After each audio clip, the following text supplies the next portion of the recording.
जज ने कहा, जा कह दे अपने विष्णु से कि अपनी खोपड़ी स्वयं लगवा ले। बाप 30 वर्ष विधायक, 7 वर्ष सांसद, 5 वर्ष गवर्नर रह चुका हो और प्रपंची बेटा भाई भतीजा जीजा साला कॉलेजियम जज चुनो योजना से सीजेआई बनने को झुग्गी झोपड़ी से निकला संघर्ष बता रहा है। बाप कट्टर अंबेडकरवादी था तो बेटा अपनी हिंदू घृणा कैसे नहीं दिखाएगा। उसने भी तो 22 प्रतिज्ञाएं ली होंगी तो उसे यह कहना पड़ा। सीजेआई गवाही एक घटिया व्यक्ति है और ऐसे व्यक्ति को ऐसे पद पर बने रहने का कोई अधिकार नहीं। सुप्रीम कोर्ट की सर्वोच्च कुर्सी कोई कमोड नहीं कि जब मन करे आप हक दें। जो वहां इतनी नीचता भरी बातें कर सकता है वो बंद कमरों में हिंदुओं को लेकर पता नहीं क्या क्या कहता हो। पिटिशनर ने कहा कि खजुराहो में मुगलों द्वारा तोड़े गए भगवान विष्णु की खंडित मूर्ति पुनर्स्थापित की जाए और हिंदुओं के उपासना के अधिकार को सुरक्षा मिले। गवाही चाहते तो केवल डिसमिस्ड कहकर याचिका निरस्त कर देते, पर उसने निरस्त करने से पहले कहा, जाओ अपने भगवान से कहो कि वो ही कुछ करे। तुम तो बड़े कट्टर विष्णु भक्त हो ना, तो जाओ और प्रार्थना करो उससे। आप सोचिए कि सीजेआई के पद पर बैठे गवाही ने यह जानते हुए कि यह केस लाइव चल रहा है क्यों बोला होगा। उसे संदेश देना होगा कि कोर्ट हिंदुओं को कहां रखता है। पर ध्यान रहेगा भाई, हिरण्यकशिपु ने भी अहंकारवश प्रहलाद से कहा था कि क्या इस खंभे में विष्णु है। उसे तो भूमि आकाश प्रातः रात्रि शस्त्र घर बाहर का वरदान था, फिर भी नरसिंह भगवान ने जांग पर रखकर घर की चौखट पर नाखून से फाड़ दिया था। तू तो केवल एक अंबेडकरवादी मानव है, इतना अभिमान किस बात का। अरे मूर्ख, जिसके श्वास से असंख्य ब्रह्मांडों की उत्पत्ति होती है, तू उसे चुनौती दे रहा है।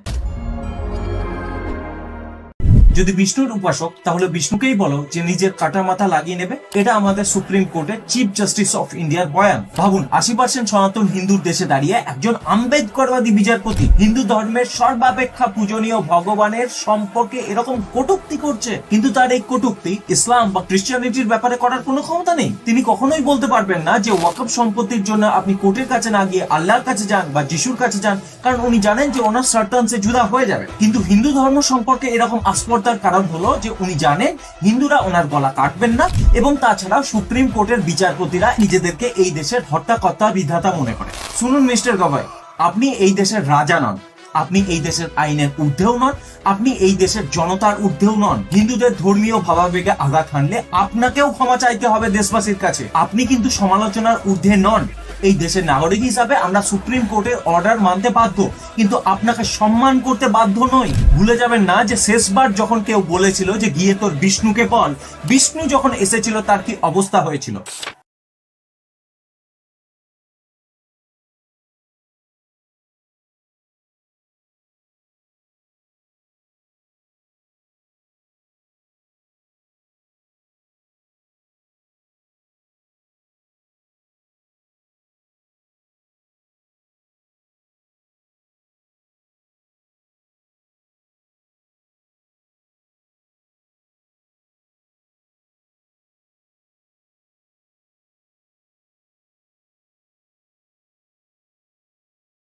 सीजीआई गवाई और उसकी पुत्री, उसके बाप, इन सब के बारे में अब पूरा विश्व जान गया है।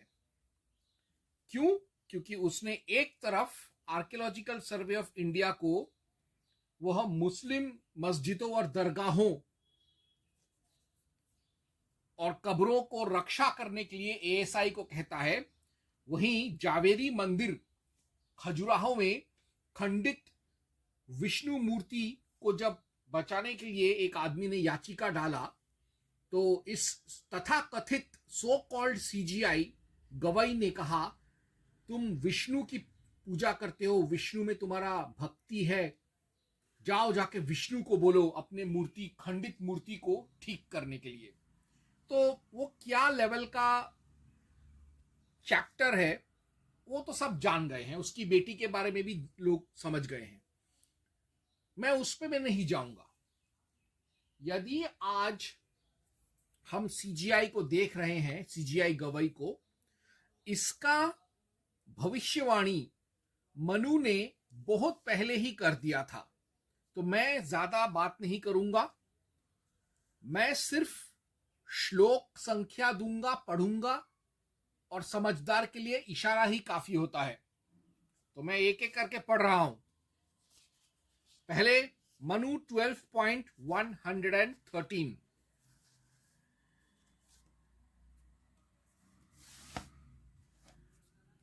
वेदज्ञ एक ब्राह्मण भी जिसका निश्चय कर दे, उसे ही परम धर्म जानना, और 10,000 मूर्ख जिसका निश्चय करे उसे धर्म नहीं जानना चाहिए।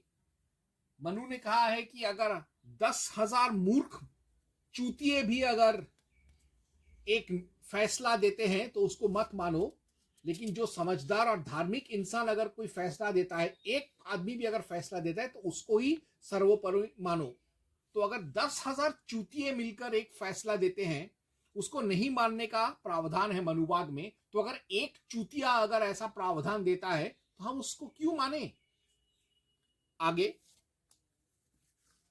मनु 7.123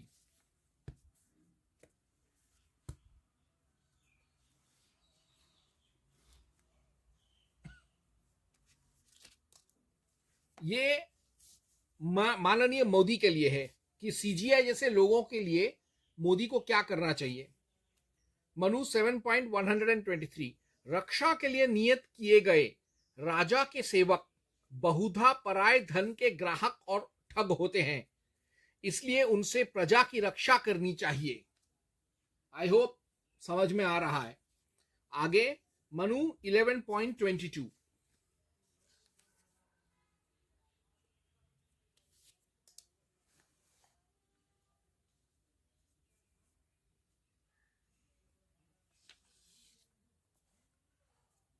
उस ब्राह्मण के अवश्य पालने योग्य पुत्रादि जनों को जानकर और फिर ब्राह्मण की विद्या और स्वभाव को जानकर राजा अपने कुटुंब में से धर्म के अनुसार उसकी आजीविका का नियत कर दे। अर्थात जो ब्राह्मण या जो व्यक्ति, जो स्कॉलर, जिस हाईली एजुकेटेड आदमी को किसी भी राजकीय स्तर का पोस्ट अगर मिलता है तो उसका विद्या और स्वभाव को जानकर ही उसको काम देना चाहिए। यानी सीजीआई जस्ट कोई सीजीआई बन गया रिजर्वेशन के बेसिस पर, तो उसको सीजीआई नहीं बनाना चाहिए। उसकी विद्या, ज्ञान, स्वभाव, चरित्र और पृष्ठभूमि, पारिवारिक बैकग्राउंड को भी जानकर फिर उसको सीजीआई बनाना चाहिए या उसको रिजेक्ट कर देना चाहिए। आगे मनु 8.14 to 15 कहता है,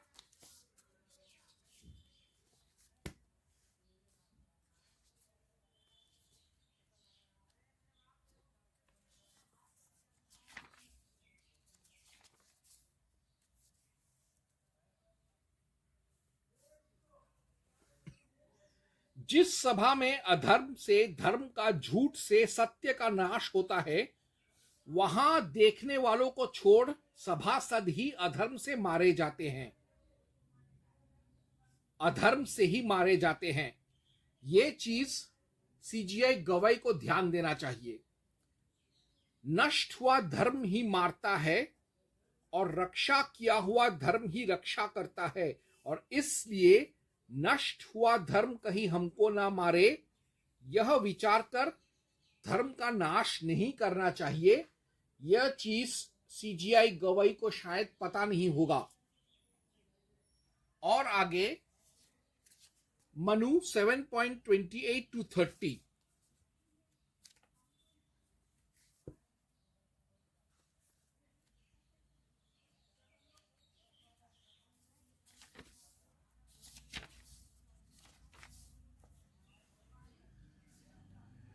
शास्त्र ज्ञानहीन राजा को महातेजस्वी दंड धारण नहीं करना चाहिए, क्योंकि वह राजधर्म रहित राजा का बांधवों सहित नाश कर देता है।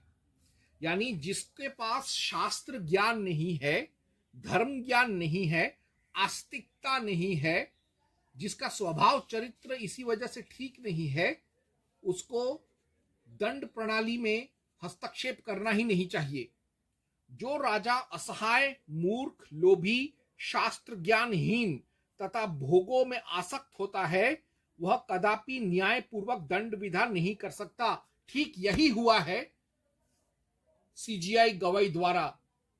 इसी वजह से इसी शास्त्र के इसी मनु 7.30 में सही लिखा है कि जो शास्त्र ज्ञानहीन होता है, भोगी होता है, वो कभी न्यायपूर्वक दंड विधान नहीं कर सकता।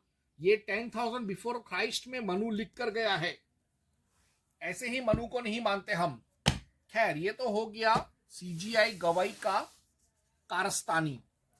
अब महाभारत, व्यास महाभारत शांति पर्व राजधर्म अनुशासन पर्व 92.9 में क्या लिखा है कि क्या होगा, क्या होना चाहिए, क्या करना चाहिए, क्या किया जाएगा सीजीआई गवाई के साथ उसके इस अन्यायपूर्वक फैसले की वजह से और इस अश्लील टिप्पणी की वजह से जिससे हिंदू धर्म का अपमान हुआ है, विष्णु का अपमान हुआ है। तो व्यास महाभारत शांति पर्व राजधर्म पर्व अनुशासन पर्व 92.9 कहता है, जो दुष्ट एवं पापिष्ठ मंत्रियों की सहायता से धर्म को हानि पहुंचाता है, वह सब लोगों का वध्य हो जाता है और अपने परिवार के साथ ही शीघ्र संकट में पड़ जाता है। मैं ज्यादा कुछ बोलूंगा तो, जैसा कहते हैं, ज्यादा कुछ बोलूंगा तो विवाद हो जाएगा, लेकिन जो लोग समझदार हैं वो समझ गए। जो दुष्ट एवं पापिष्ठ मंत्रियों की सहायता से धर्म को हानि पहुंचाता है, वह सब लोगों का वध्य हो जाता है, वह सब लोगों का वध्य हो जाता है और अपने परिवार के साथ शीघ्र ही संकट में पड़ जाता है, और अपने परिवार के साथ शीघ्र ही संकट में पड़ जाता है। ओम हं हनुमते नमः।